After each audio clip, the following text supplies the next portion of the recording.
Bom, vamos mergulhar de cabeça nisso. Hoje, o nosso foco está num dos momentos mais transformadores de toda a história humana, a primeira Revolução Industrial, que rolou ali entre 1760 e 1850. O que a gente vai fazer aqui não é só decorar datas e inventos, tá? Vamos entender uma mudança de paradigma gigantesca. Imagina a humanidade saindo de uma era de trabalho manual, super detalhista, e caindo de paraquedas no nascimento caótico e veloz do sistema de fábricas. Foi exatamente aqui que o mundo começou a tomar essa forma corporativa que a gente conhece tão bem hoje. Para guiar nossa jornada, o roteiro é bem direto. 1.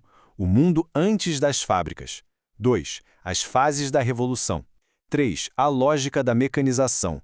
4. Os impactos sociais e administrativos. E 5. O artesanato versus o sistema fabril. Começando, claro, com a parte 1, o mundo antes das fábricas. Para entender de verdade o choque que as fábricas causaram, a gente precisa olhar para o status quo antes da década de 1760. Como as coisas funcionavam. O artesanato não era um hobby de fim de semana, era a base de como tudo era feito. Nesse sistema, o trabalhador tinha o controle absoluto de tudo. Ele era dono das ferramentas, comprava a matéria-prima e entregava o produto final. Ele participava de cada etapa. Mas olha só que paradoxo interessante. O controle era total, a qualidade muitas vezes incrível, só que a produtividade era baixíssima. Era basicamente focado na subsistência. Não existia ganho de escala, sabe?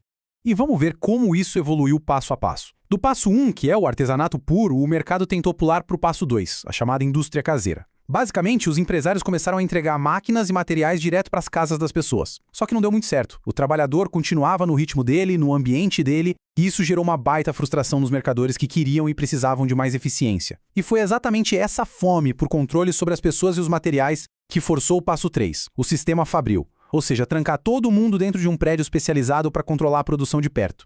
O que nos leva à parte 2, fases da primeira revolução. Aqui a coisa acelera num ritmo frenético. Foram 4 fases de pura inovação. A primeira, entre 1767 e 1785, trouxe a mecanização pura com a máquina de fiar e o tear mecânico. O músculo humano começou a perder espaço. Logo em seguida, em 1776, a segunda fase muda o jogo aplicando o revolucionário motor a vapor nessas máquinas. As oficinas viraram verdadeiras usinas, mas o grande ponto de virada é a terceira fase no final do século XVIII. O sistema fabril substitui de vez o artesão. E é aqui que bate o desespero por administradores para planejar e coordenar essa bagunça toda, algo inédito até então. Por fim, entre 1807 e 1825, a quarta fase traz as locomotivas e a navegação a vapor. Tudo ficou mais rápido, maior e infinitamente mais complexo. E isso nos joga direto na parte 3, a lógica da mecanização. Porque, no fundo, não era só sobre ter máquinas novas brilhantes soltando fumaça.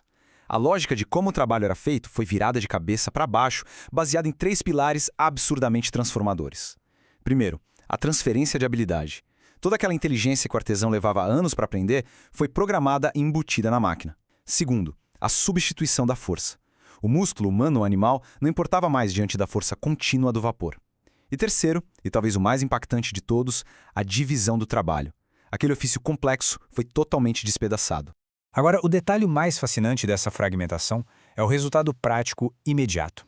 Pensa bem, quando você quebra a produção de um sapato em dezenas de tarefinhas minúsculas e repetitivas, a qualificação simplesmente deixa de ser necessária.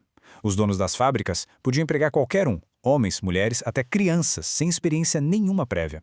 Ficou incrivelmente mais fácil e barato controlar o processo porque os trabalhadores viraram literalmente engrenagens substituíveis dentro do sistema. Chegamos então na parte 4, impactos sociais e administrativos.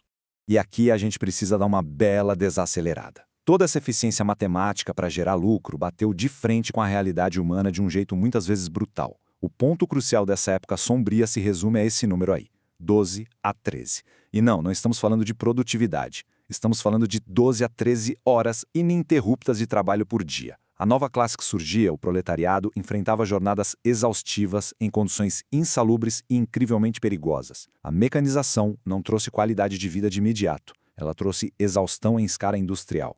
As consequências formaram um cenário de puro caos. A gente vê uma urbanização totalmente desorganizada, um êxodo rural massivo que entupiu cidades sem a menor infraestrutura, o que levou inevitavelmente a doenças e acidentes em níveis absurdos. A precariedade era tanta que a tensão escalou, dando origem a conflitos sociais, às raízes do sindicalismo e às primeiras leis trabalhistas. Mas no centro desse furacão corporativo todo, existia um problema gigante chamado de vazio administrativo.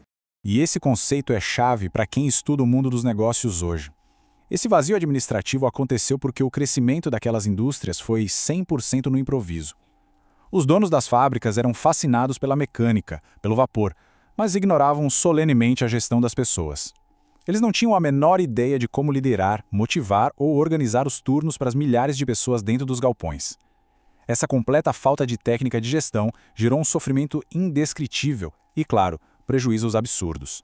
Para amarrar tudo isso, vamos para a parte 5, artesanato versus sistema fabril.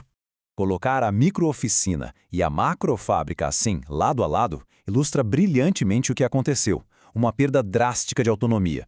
O controle, que era do trabalhador e do conhecimento dele, passou para as mãos do capitalista e suas máquinas. A produtividade saltou da mera subsistência para a alta velocidade, com foco puro no mercado e no lucro.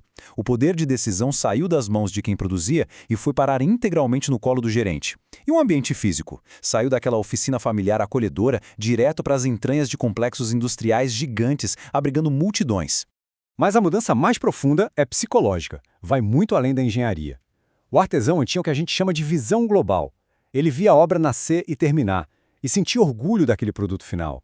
Agora, contraponha isso com a produção fabril e a sua visão fragmentada.